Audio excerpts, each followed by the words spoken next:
Hi, my name is Ryan from Cavalier Made, and I'm going to teach you how to stitch your very own Devon wallet. It would have come in one of these two packages. They look different, but the contents are the same. So let's get started. Once you have your package, you can go ahead and empty all the contents out. You should have your string, the wallet, the Devon wallet, and I've already got the holes pre-punched in there for you to make it easier. Handful of stickers, and this handsome guy, and 2 needles. And now I'm going to show you how to thread the needles. Once you have your string and your needles out, it's one piece of string, but you're going to put needles on both ends of this string. I'm going to show you how to do this.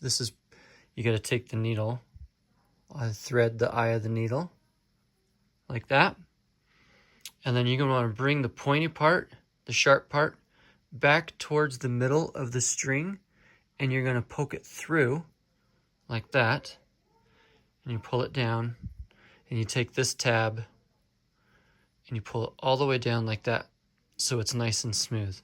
And then you're going to do that exact same thing on the other side.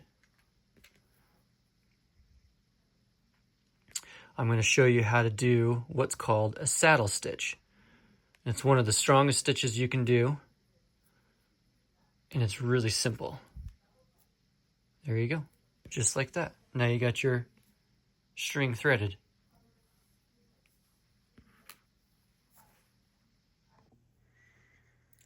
Once you have both of your needles threaded, you're going to want to find a way to secure your wallet to hold it steady. Most of you won't have a saddle horse like I have, so what you'll need to do is you'll just have to hold it between your knees, or find another way to secure it in one location so it's not moving around. And then what you're going to want to do is you're going to take one side of the needles, you're going to push it through, all the way through, and then you're going to line up the needles in the string, and you're going to make it even on both sides of the string. And then you're going to want to always start from one side. So if you start from the left side, you're going to want to stay starting from the left side, and I'll show you what I mean by that. I always start from the left side, and you're going to want to go through that very next hole with the string that's on the left side and pull that all the way through and kind of hold this string so you don't pull this through. And then this is an important step too. I'm always going to go on top of the string. See how I'm going on top? I never want to go under the string like that. So you're going to take the top, the string that's back here, and you're going to go back through that very same hole that you just came through. And then you're going to pull it tight. And so I'm going to start again from the left side.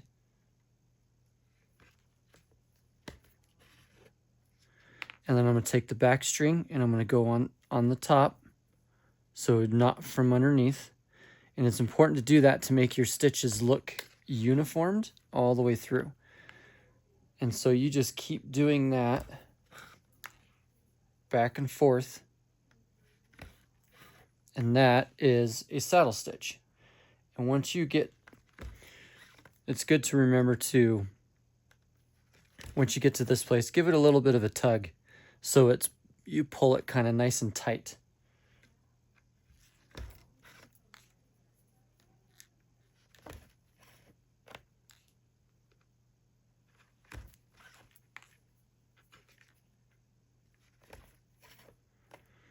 And you keep doing that until you get all the way .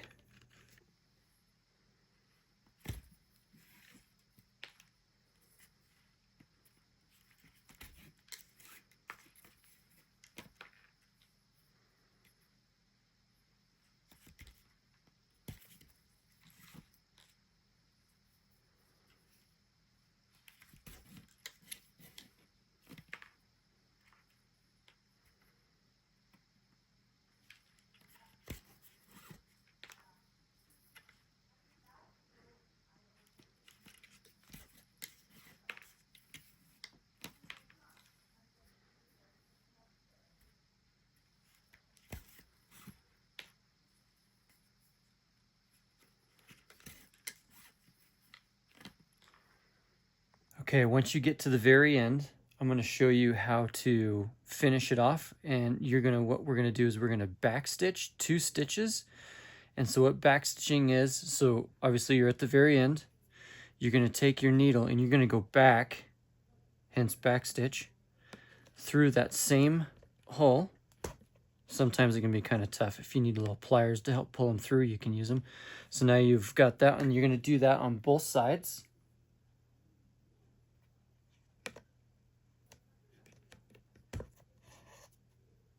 And then you're going to do it one more time, back through that hole.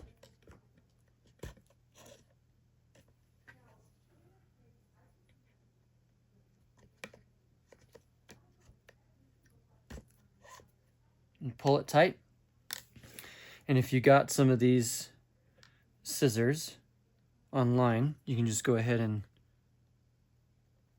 if not, just any scissors will work. Just try and get as close to the string, the bottom, as you can.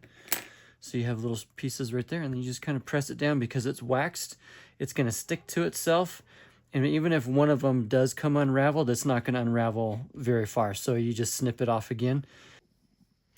And to show you what it looks like when you're not consistent with starting from the same side, each time you pass through and keeping the string on top, this is what it looks like. This is the one that we just stitched. And this is one that has been stitched where I was not consistent, and you can tell the difference in the way and the uniformity of the stitches. So even if this happens to yours, it's fine, because it's still a good stitch and it's not going to fall apart on you. It's still going to last you forever, and you should be proud of what you did and how you made it. Once you finish stitching and snipping off the end there, because I glued this, just to open it up a little bit more, you can take a pen and kind of just break the glue, just to give you a little more room. You can use a pen or a pencil, or you could even use your credit cards and just shove it in there and kind of pull that glue apart. And there you go. You've got your Devon wallet. This thing will last you forever. Hope you had fun stitching your own wallet. Let me know what you think.